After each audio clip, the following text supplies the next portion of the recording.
정부가 인구 감소로 사라질 위기를 맞은 지역을 선정하고 10년 동안 10조 원 규모의 기금을 지원하고 있습니다. 도내 지자체 과반수가 기금 10%도 집행하지 못하고 있어 내년도 예산 축소가 우려되고 있습니다. 이번 추석 연휴 동안 도내 중요 범죄 발생과 응급 의료 상담이 지난해보다 줄었습니다. 전북경찰청은 지난해보다 가정폭력과 절도가 각각 15.9%, 33.3% 줄었다고 밝혔습니다.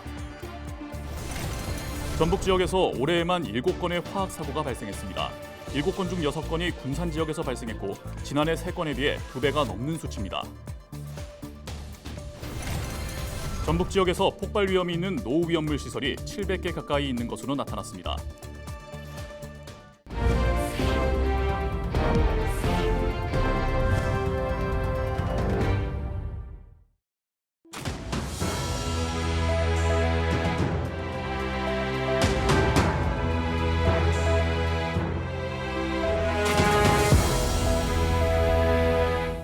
시청자 여러분 안녕하십니까? 헬로티비 전북뉴스입니다. 정부가 인구 감소로 사라질 위기를 맞은 지역을 선정하고 10년 동안 10조 원 규모의 기금을 지원하는 사업을 지난해부터 시행하고 있는데요. 제도 시행 2년차를 지나는 지금까지도 도내 지자체 과반수가 기금 10%도 집행하지 못하고 있어 내년도 예산 축소가 우려되고 있습니다. 이나라 기자의 보도입니다. 지난 2월 대통령 주재로 지방소멸대응기금 개선 등을 논의하기 위해 제3회 중앙지방협력회의가 열렸습니다.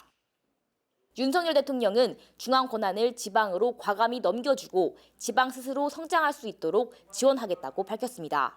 지방소멸대응기금이 인구 문제가 시급한 지역을 중심으로 배분될 수 있도록 기준을 개정했습니다. 정부는 지난해부터 매년 인구 감소 지역으로 선정된 지자체의 투자 계획을 평가해 지방소멸대응기금 1조 원을 차등 배분하고 있습니다. 전북 지역은 정읍과 김제 등 10개 시군이 인구 감소 지역으로 선정돼 지난해에만 620억 원이 넘는 지방소멸대응기금을 받았습니다.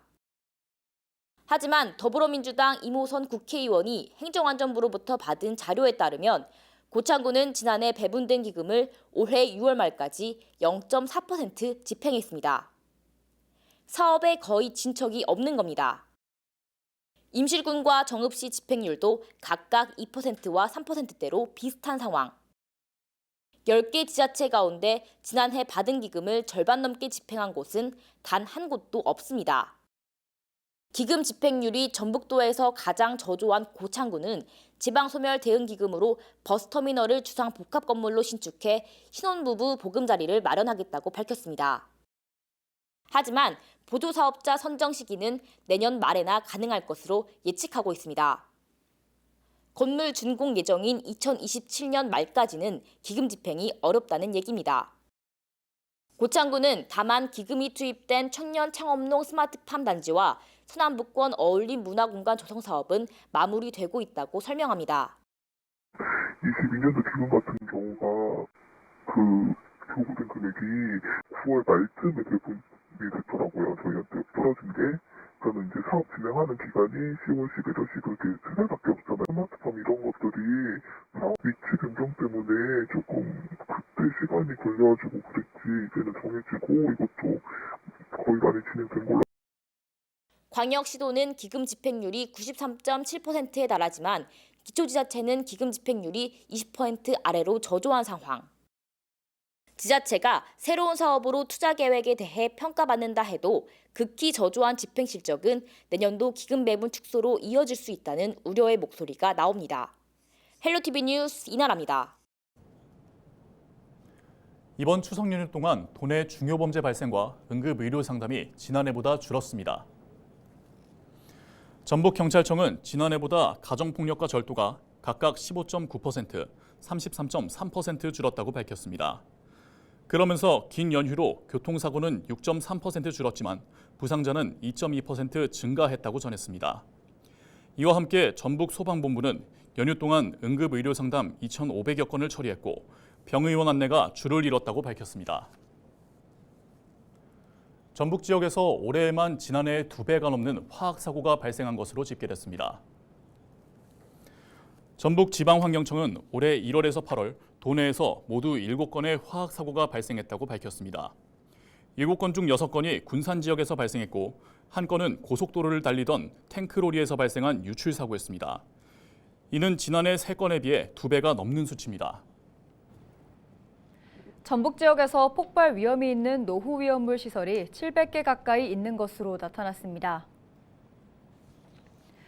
전북도 소방본부는 전북에서 기름 등 탱크 저장소가 설치된 시설 중 1993년 이전에 허가된 30년 이상 노후 위험물 시설은 모두 699곳으로 집계됐다고 밝혔습니다. 주유소가 262곳으로 가장 많았고 5개 탱크나 옥내 탱크가 설치된 제조시설이나 목욕탕 등 다중이용업소 순이었습니다. 도 소방본부는 2024년 2월까지 민간 합동 컨설팅을 실시해 위험 건물에 대한 사용 중지나 용도 폐지를 권고한 뒤 소방검사를 시행할 계획입니다. 가을철이면 등산하시는 분들이 많죠. 특히 단풍까지 색색이 물드는 10월에는 단풍 나들이개까지 산을 찾는 사람들이 더욱 많아지는데요. 등산객이 늘어나는 만큼 이 기간 산악사고도 집중적으로 발생해 주의가 필요하다고 합니다. 정승환 기자입니다. 신고를 받고 출동한 119 구조대가 산행 중 쓰러진 등산객을 헬기로 실어 나릅니다. 지난달 24일 경기도 과천시 청계산에서는 50대 여성 A씨가 등산 중 벌에 쏘여 쓰러졌습니다. A씨는 일행과 함께 등산로가 아닌 곳으로 산행하다 사고를 당한 것으로 알려졌습니다. 추석을 맞아 엿새간 휴일이 이어진 지난 연휴 기간에도 크고 작은 산악사고가 잇따랐습니다. 지난 3일 인제군 방태산에서는 일가족 3명이 산행 중 길을 잃어 헬기에 의해 구조됐고 지난 2일에는 평창군 무동산에서 60대 등산객이 30m 아래 급경사지로 굴러떨어졌습니다. 가을철 신선한 날씨에 산행을 즐기는 등산객이 늘면서 산악사고도 늘고 있는 겁니다. 소방청에 따르면 산악사고는 가을철 집중적으로 발생하는 것으로 나타났습니다. 최근 3년간 산악사고로 소방헬기가 출동한 건수는 2,900여 건. 이 가운데 35%인 1,010여 건이 9월에서 11월 사이 3달간 발생했습니다. 한 해 산악사고의 3분의 1 이상이 가을철 발생하고 있는 겁니다. 소방당국은 산행 시 사고를 막기 위해선 적절한 등산로를 정하는 게 중요하다고 강조합니다. 무엇보다도 각자의 체력 수준에 맞는 등산로를 선택하시는 게 가장 중요하고요. 또 요즘에는 해가 일찍 지기 때문에 하산 시간을 좀 더 여유 있게 계획하시는 게 필요한 시기라고 말씀을 드릴 수 있습니다. 또 사고 발생 시에는 신속한 신고와 이를 대비해 산행 시 거독과 식수, 보조 배터리 등을 챙길 것을 당부했습니다. 산악사고에서 가장 중요한 것이 저희 구조대원이나 구급대원이 빨리 찾아갈 수 있도록 해주시는 건데요. 신고를 하실 때 휴대전화의 GPS 기능을 활성화한 다음에 저희에게 신고해 주시면 정확한 GPS를 따라서 저희가 찾아갈 수 있으니까. 본격적으로 단풍이 시작되는 이달 산을 찾는 등산객이 늘 것으로 전망되는 가운데 산악사고 예방을 위해선 각별한 주의가 필요해 보입니다. 헬로티비 뉴스 정승환입니다.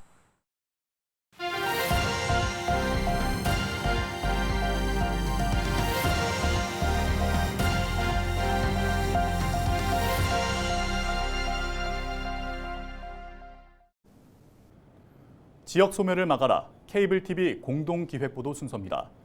농촌으로 돌아가는 귀농 귀촌에 대한 관심이 높습니다. 그런데 귀촌이 말처럼 쉬운 게 아니어서 철저한 사전 준비가 필요한데요. 경기 연천군에선 지자체 지원 사업을 통해 지역에 정착하는 이른바 취농에 성공하는 사례가 늘고 있습니다. 딜라이브 권석화 기자의 보도입니다. 서울에서 직장 생활을 하던 박용수 씨. 7년 전 취농을 결심하고 경기도가 운영하는 경기농촌 융복합산업지원센터에서 지원금을 받아 창업에 도전했습니다. 도시에서 지친 몸과 마음을 달래고 자연과 함께하는 생활에 만족하고 있습니다. 소프트웨어 개발자였던 박 씨는 스마트 전통주 양조 ICT 서비스를 개발해 양조장 예비 창업자들에게 공유하고 전통주를 만드는 체험 프로그램을 운영하는 등 사업을 키워나가고 있습니다. 7년 전에 전통주 양조장을 하려고 물이 좋은 이곳 연천으로 오게 되었습니다. 처음에는 자비로 이렇게 해서 연구 개발을 진행하다가 연천에서 율무를 사용한 전통주 개발 니즈가 있는 것을 확인하고 그러면서 이제 연천군과 경기도에서 큰 자금을 10년 전 군인 배우자를 따라 수원에서 연천으로 오게 된 장수연 씨. 연천군 청년창업지원금 중 임대료 6개월치와 인테리어 비용을 지원받아 지난해 보습학원을 개원했습니다. 남편을 따라 오게 됐지만 이곳에서의 노후 생활까지 꿈꿀 정도로 만족스러운 농촌 생활을 즐기고 있습니다. 창업을 시작한다는 게 굉장히 어려운 상태였고요. 그래서 적당한 대출금을 받고 그다음에 여기 청년센터에서 사업금을 지원해 준다고 해서 보태서 이제 이렇게 군에서 지원해 주는 사업을 통해서 누구나 창업을 할 수 있다고 생각합니다. 매년 연천군 농업기술센터에서 영농비나 초기 정착금을 받아 정착하는 귀농귀촌 인구는 50여 명. 대부분 농사나 사업에 처음 도전하고 있습니다.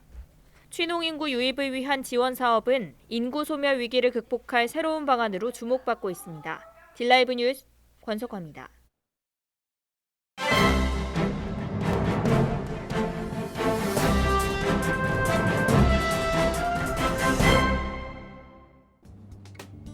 신문브리핑 전북일보 기사입니다.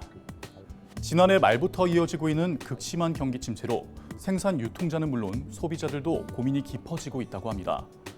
고물가 직격탄을 맞은 소비자의 소비 감소에 실물 경기가 살아날 김새가 보이지 않자 기업과 소상공인, 전통시장 할 것 없이 경기가 더욱 악화할 것이라는 우려가 커지고 있다는데요. 2023 소상공인 시장 경기 동향 조사에 따르면 도내 소상공인 전통시장 9월 체감은 각각 전월 대비 6.6포인트 상승한 75, 35.7포인트 상승한 78.3으로 나타났다고 합니다. 도내 소상공인 전통시장은 10월 경기가 다소 악화할 것으로 전망했다고 하는데요. 소상공인 경기 전망 감소폭은 2.1포인트로 작지만 전통시장은 무려 31.6포인트 감소할 것으로 예상했고 이는 전국 최고 감소폭이라고 합니다. 매년 가을이 되면 축제와 행사 증가 등으로 소상공인 전통시장이 가을 대목을 기대하지만 올해는 다르다고 신문은 밝혔습니다. 지금까지 신문 브리핑이었습니다.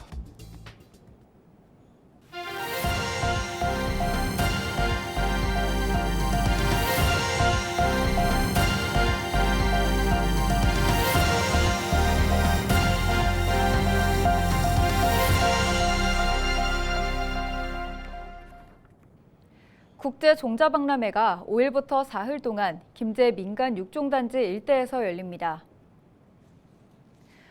국내 유일의 종자박람회에는 종자와 기자재, 농약, 비료 등 관련 기업 60여 곳과 농촌진흥청과 같은 관련 기관 20여 곳이 참여해 제품과 기술을 소개합니다.